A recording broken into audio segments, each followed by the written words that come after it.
Om Swastiastu. Halo semuanya, kembali lagi kepada saya. Di sini saya akan membawakan materi mata kuliah Etika Profesi dan Perundang-undangan. Sebelum itu, izinkan saya memperkenalkan diri terlebih dahulu. Nama saya Karya Dwi Paramita Mildela dengan NIM 015 dari Prodi Sarjana Terapan Kebidanan dari semester 3. Tema bahasan kali ini yaitu tentang nilai personal dan profesional dalam pelayanan kebidanan berbasis tim. Adapun pokok bahasan yang akan saya bahas di PowerPoint ini, yang pertama ada pengertian nilai, kedua penyerapan atau pembentukan nilai, yang ketiga menjelaskan nilai personal dan nilai luhur profesi, selanjutnya tentang kebijaksanaan dan nilai-nilai, selanjutnya tentang pertimbangan nilai-nilai, dan yang terakhir tentang standar perilaku, etika, dan kualitas dalam memberikan pelayanan berbasis tim. Sebelum itu, adapun pendahuluan yang saya buat, yaitu nilai sosial adalah nilai yang dianut oleh suatu masyarakat mengenai apa yang dianggap baik dan apa yang dianggap buruk oleh masyarakat. Sebagai contoh, orang menganggap menolong memiliki nilai yang baik, sedangkan mencuri bernilai buruk. Untuk menentukan suatu itu dikatakan baik atau buruk, pantas atau tidak pantas, harus melalui proses menimbang. Hal ini tentu sangat dipengaruhi oleh kebudayaan yang dianut masyarakat. Tak heran apabila antara masyarakat yang satu dan masyarakat lainnya ada perbedaan tentang tata nilai. Nah, kita akan langsung saja pada pembahasan yang pertama, yaitu tentang pengertian nilai. Di sini dijelaskan bahwa nilai-nilai atau values adalah suatu keyakinan seseorang tentang penghargaan terhadap suatu standar atau pegangan yang mengarah pada sikap atau perilaku seseorang. Sistem nilai dalam suatu organisasi adalah tentang nilai-nilai yang dianggap penting dan sering diartikan sebagai perilaku personal. Nah, nilai tersebut dapat diambil dengan cara yang pertama modeling. Di sini saya akan jelaskan modeling itu yaitu individu belajar tentang nilai-nilai yang baik atau buruk melalui observasi perilaku seseorang di sekitar lingkungannya. Yang kedua ada moralizing, di mana moralizing ini diperoleh dari keluarga, ajaran agama, institusi, tempat bekerja, yang memberikan waktu atau tempat serta kesempatan untuk mempertimbangkan nilai-nilai yang berbeda. Yang ketiga ada laissez-faire, di mana di sini pengertiannya yaitu sesuka hati. Yang dimaksud yaitu pengadaptasian nilai-nilai yang kurang terarah. Di sini tergantung pada nilai di dalam diri dan mengembangkan sistem nilai menurut kemauan mereka sendiri.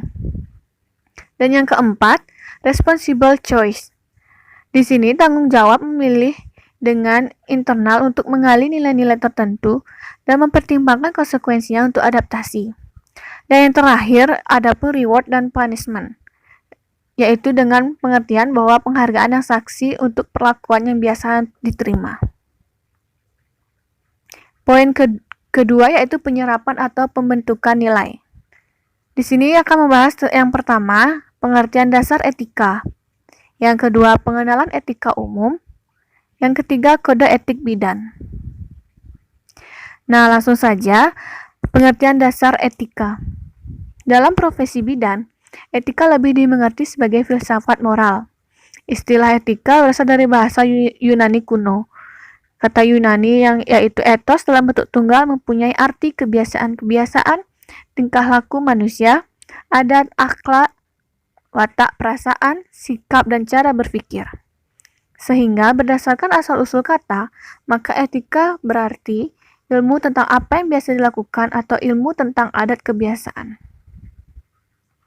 Dan yang kedua, pengenalan etika umum. Di sini dijelaskan ada 5 macam pengenalan etika umum. Yang pertama, hati nurani. Hati nurani akan memberikan penghayatan tentang baik atau buruk berhubungan dengan tingkah laku nyata. Yang kedua, nilai dan norma. Di sini dimaksud yaitu nilai merupakan sesuatu yang baik, sesuatu yang menarik, sesuatu yang disukai, dan sesuatu yang diminati.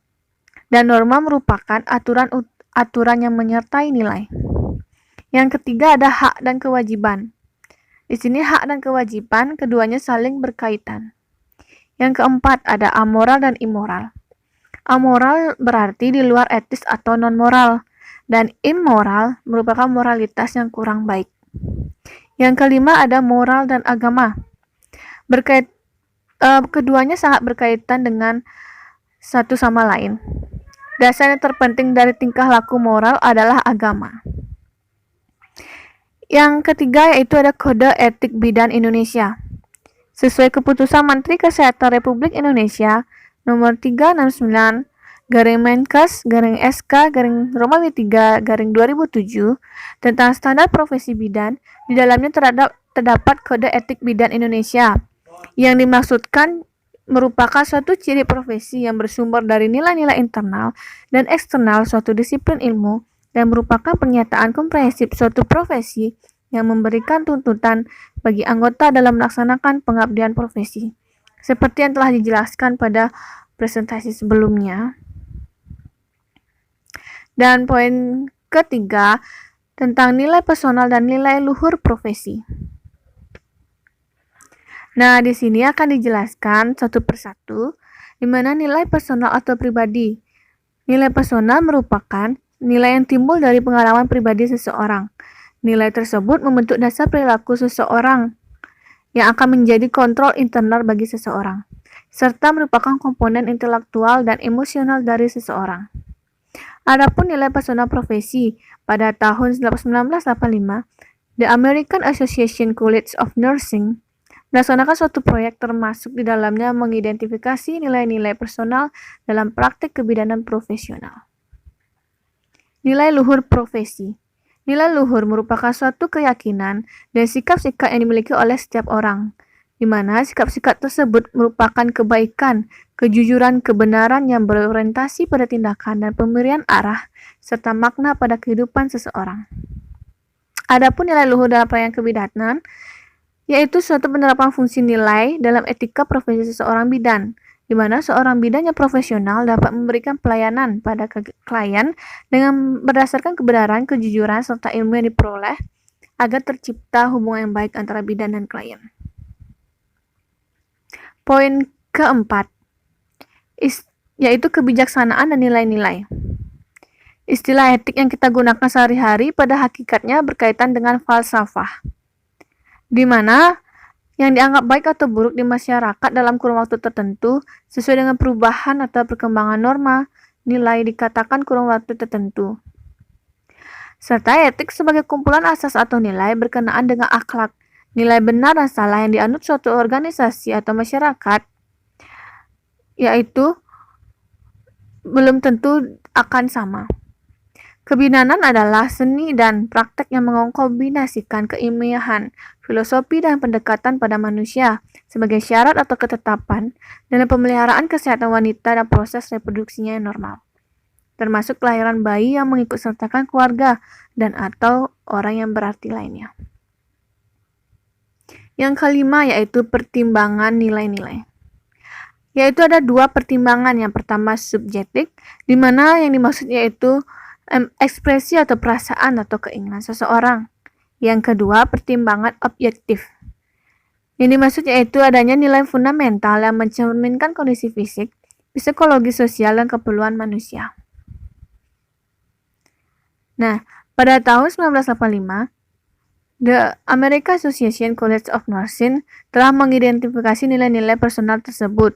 Perkumpulan ini mengidentifikasikan 7 nilai personal profesional, yaitu estetik atau keindahan, kedua altruisme atau mengutamakan orang lain, equality atau kesetaraan, keempat freedom atau kebebasan, kelima human dignity atau martabat manusia, keenam justice atau keadilan, ketujuh truth atau kebenaran.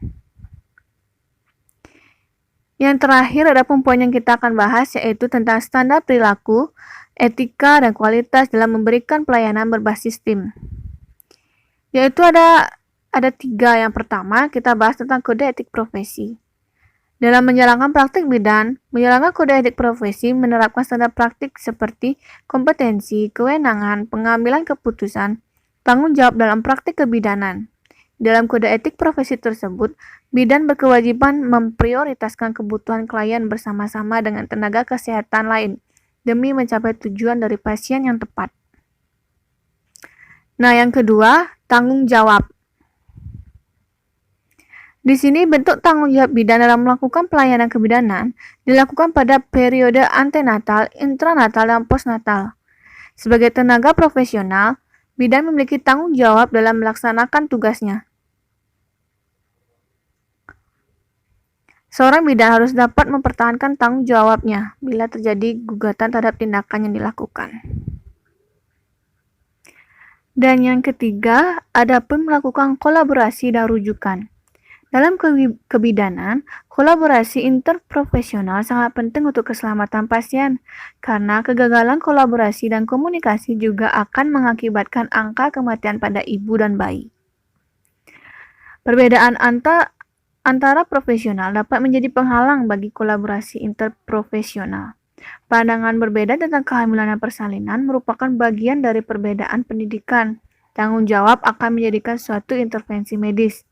Dalam kolaborasi sangat dipengaruhi oleh keterbukaan komunikasi, saling percaya, adanya pemahaman masing-masing individu dan memiliki tujuan yang sama serta tanggung jawab. Nah, sekian yang dapat saya sampaikan. Mohon maaf apabila ada perkataan yang kurang berkenan. Mudah-mudahan materi yang saya sampaikan dapat dimengerti oleh teman-teman sekalian.